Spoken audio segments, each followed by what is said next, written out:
ನಿರ್ಮಾಣ ಮಾಡ್ತಾ ಇರ್ತಕ್ಕಂತ ನಮ್ಮ ಹುಸೇನ್ ರವರು ನಮ್ಮ ನಾಮಕಕ್ಕೆ ಬಂದಿರೋದು ಸಂತೋಷ.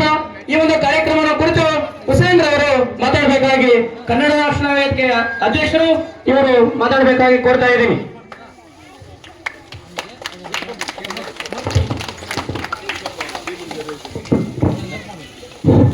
जय बोलो भारत माता के, जय बोलो भारत माता के, ताई ಭುವನೇಶ್ವರಿಗೆ, ತಾಯಿ ಭುವನೇಶ್ವರಿಗೆ ಎಲ್ಲರಿಗೂ ನಮಸ್ಕಾರ.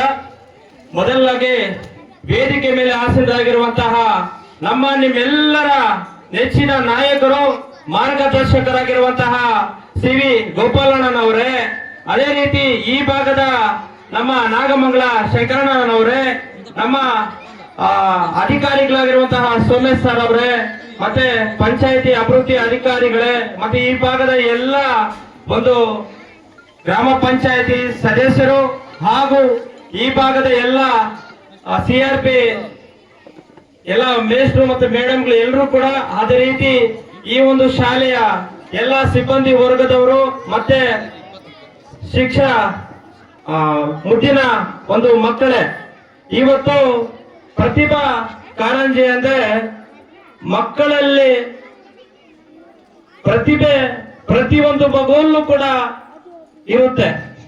ಪ್ರತಿಭಾ ಕಾರಂಜಿಯಲ್ಲಿ ಮಗುವಲ್ಲಿ ಏನು ಪ್ರತಿಭೆ ಇರುತ್ತೆ ಆ ಪ್ರತಿಭೆಯನ್ನ ತೋರಿಸೋದ್ರ ಮುಖಾಂತರ ಪ್ರತಿಭಾ ಕಾರಂಜಿಯನ್ನ ಈ ಭಾಗದಲ್ಲಿ ಮಾಡ್ತಿರೋದು ತುಂಬಾ ಸಂತೋಷದ ವಿಚಾರ. ಅದರ ಜೊತೆಗೆ ಇವತ್ತು ನಮ್ಮ ವಾಸಪ್ಪ ಸರ್ ಆಗಿರ್ಬೋದು, ಮಂಜು ಸರ್ ಆಗಿರ್ಬೋದು, ನಮ್ಮ ಹರೀಶ್ ಸರ್ ಆಗಿರ್ಬೋದು. ನಮ್ಮ ಹರೀಶ್ ಸರ್ ಅವ್ರಿಗೆ ಕಾಂಗ್ರೆಸ್ ಅಂತ ತುಂಬಾ ಅಭಿಮಾನ ಇದೆ, ನಿಜ ಅಲ್ಲ, ಎಲ್ರಿಗೂ ಗೊತ್ತಿದೆ. ಆದ್ರಿಂದ ಈ ಒಂದು ವಿಚಾರದಲ್ಲಿ ಇವತ್ತು ನಮ್ಮನ್ನೆಲ್ಲ ಕರೆಸಿ ನಿಜವಾಗ್ಲೂ ಕೂಡ ಸಿ.ವಿ. ಗೋಪಾಲಣ್ಣನವರು ನಾಟ್ ಓನ್ಲಿ ಹರೀಶ್, ಈ ದೇಶದ ಆಧಾರ ಸ್ತಂಭಗಳು ಯಾರು ಗೊತ್ತಾ? ಶಿಕ್ಷಕರು. ಅವ್ರು ತಿಳ್ಕೊಂಡ್ರೆ ಸರ್ಕಾರ ತುಳ್ತಾರೆ, ಎಲ್ಲಿ ತಿಳ್ಕೊಂಡ್ರೆ ಸರ್ಕಾರ ನಿಲ್ಲಿಸ್ತಾರೆ. ಆದ್ದರಿಂದ ಈ ಒಂದು ಸಂದರ್ಭದಲ್ಲಿ ಮುಳಬಾಗಿಲು ತಾಲೂಕಿನಲ್ಲಿ ಹೆಚ್ಚಾಗಿ ಕನ್ನಡವನ್ನ ಮಾತಾಡಬೇಕು, ಹೆಚ್ಚಾಗಿ ಕನ್ನಡವನ್ನ ಬಳಸಬೇಕು.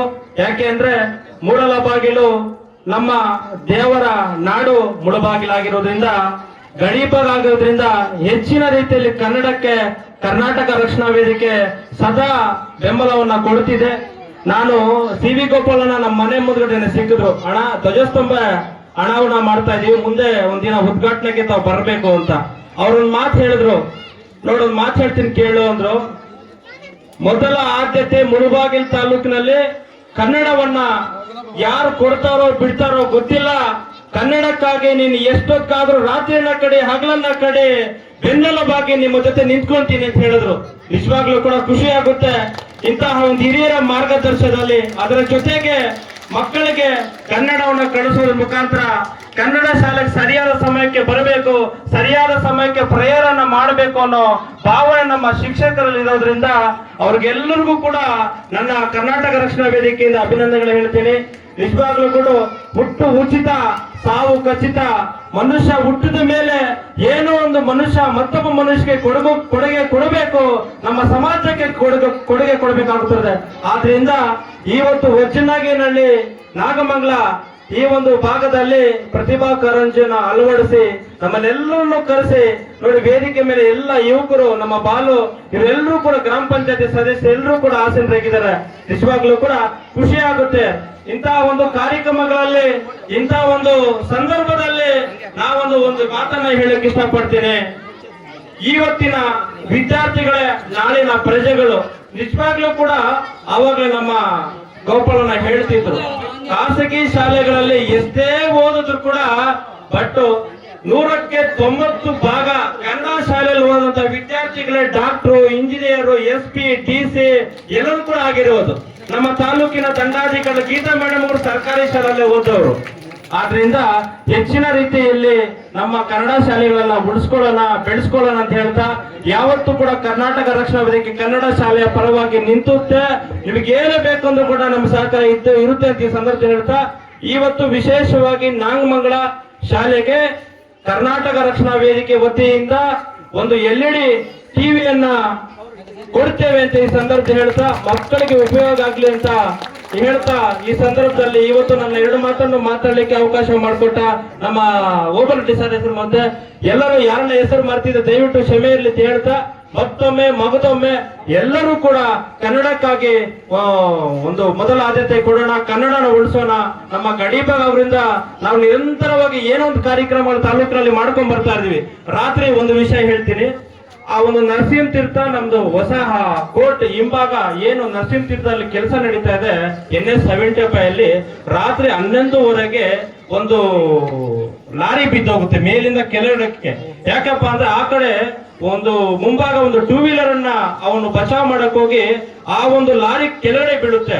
ಆವಾಗ ಫೋನ್ ಬರುತ್ತೆ, ಅಣ್ಣ ಆಯ್ತಾ ಲಾರಿ ಬಿದ್ದೋಗಿದೆ, ಇಲ್ಲಿ ಯಾರು ಇಲ್ಲ, ಆತನ ಕೈ ಮುರಿದೋಗಿದೆ ಅಂತ. ಕೂಡಲೇ ನಮ್ಮ ಹುಡುಗರಿಗೆ ಫೋನ್ ಮಾಡಿ ನಾವೆಲ್ಲ ಅಲ್ಲಿಗೆ ಹೋಗಿ ಆತನ ಆಂಬುಲೆನ್ಸ್ ನ ಕರೆಸಿ ಆತನ ಆಂಬುಲೆನ್ಸ್ ಅನ್ನ ಕೂರಿಸಿ ಮತ್ತೆ ಅವನು ಕೆಳಿಸ್ಕಟ್ಟಿ ಮತ್ತೆ ಅವನು ಸೇವೆಯನ್ನ ಮಾಡಿದ್ವಿ. ಯಾಕೆಂದ್ರೆ ಹುಟ್ಟು ಉಚಿತ ಸಾವು ಖಚಿತ. ನಮ್ಮ ಕೈಲಾದಷ್ಟು ಮಟ್ಟ ಬಗ್ಗೆ ಮತ್ತೊಬ್ಬರಿಗೆ ಸಹಾಯ ಮಾಡೋದು ನಮ್ಮ ಮಾನವನ ಧರ್ಮ. ದುಡ್ಡೇ ಕೊಡ್ಬೇಕಂತೇನಿಲ್ಲ, ಮನೆಗಳು ಕೊಟ್ಟಬೇಕಾಗತ್ತೇನಿಲ್ಲ, ಅದೇನಿಲ್ಲ, ಬಟ್ ಒಳ್ಳೆ ಕೆಲಸ ಮಾಡಬೇಕು ನಮ್ಮ ಮನಸ್ಸಿದ್ರೆ ಮನುಷ್ಯರಿಗೆ ಸಾಲು ಅಂತ ಈ ಸಂದರ್ಭ ಹೇಳ್ತಾ, ಆದ್ರಿಂದ ಇವತ್ತು ಅವನ್ನ ನಾನು ಮತ್ತೆ 12:30 ಸರ್ಕಾರಿ ಆಸ್ಪತ್ರೆಗೆ ಹೋಗಿ ಆತನಿಗೆ ಏನ್ ಬೇಕು ಅಂತ ಚೆಲ್ಲಿಗೆ ಗಡಗಡ ಅದರ್ತಾ ಇದ್ದಾನೆ. ಮತ್ತೆ ಆ ಮೇಡಮ್ ಅವ್ರು ಹೋಗಿ ಭಾರತಿ ಮೇಡಮ್ ಇದ್ರು ಡಾಕ್ಟರ್, ಅದನ್ನ ಮಾತಾಡಿ ಅವ್ರಿಗೆ ಏನ್ ಬೇಕೋ ಸವಲತ್ತು ಮಾಡಿಕೊಡಿ ಮೇಡಮ್, ಬೆಳಗ್ಗೆ ಬರ್ತೀನಿ ಅಂತ ಹೇಳ್ಬಿಟ್ಟು ಬಂದೆ. ಆದ್ರಿಂದ ಆ ಒಂದು ಮತ್ತೆ ಶಾಸಕರು ಕೂಡ ಗಮನಕ್ಕೆ ತಂದೆ. ನಾನು ಕೂಡಲೇ ಶಾಸಕರು ಹೇಳಿದ್ರು ಅದನ್ನ ಕೂಡಲೇ 2-3 ತಿಂಗಳ ಒಳಗಡೆ ಆ NS-75 ರೆಡಿ ಮಾಡೋಣ, ಸರಿಪಡಿಸೋಣ, ಮುಂದಿನ ಒಂದಿನ ಹೋರಾಟ ಮಾಡೋಣ ಅಂತ ಈ ಸಂದರ್ಭ ಹೇಳಿದ್ರು. ಆದ್ರಿಂದ ಈ ಒಂದು ವಿಶೇಷವಾಗಿ ನಾಗಲಮಂಗಲ ಎಲ್ಲಾ ಗ್ರಾಮಸ್ಥರಿಗೆ ನನ್ನ ಸ್ನೇಹಿತರೆಲ್ಲ ಎಲ್ಲೇ ಇದ್ದಾರೆ, ನಾಗಮಂಗಲ ಶಾಲೆ ಎಲ್ಲ ನಾನು ಗ್ರಾಮಸ್ಥರಿಗೆ ಮನವಿ ಮಾಡ್ಕೊಂತೀನಿ. ನೋಡಿ, ಇಂತಹ ಒಂದು ಕಾರ್ಯಕ್ರಮ ಎಲ್ಲ ಅವರೆಲ್ಲ ಕೆಲಸ ಕಾರ್ಯಗಳೆಲ್ಲೂ ಬಿಟ್ಟು ಗ್ರಾಮಸ್ಥರು ಸರ್ಕಾರಿ ಶಾಲೆಗೆ ಒಂದು ಆದ್ಯತೆ ಕೊಡ್ತಿದ್ದಾರೆ.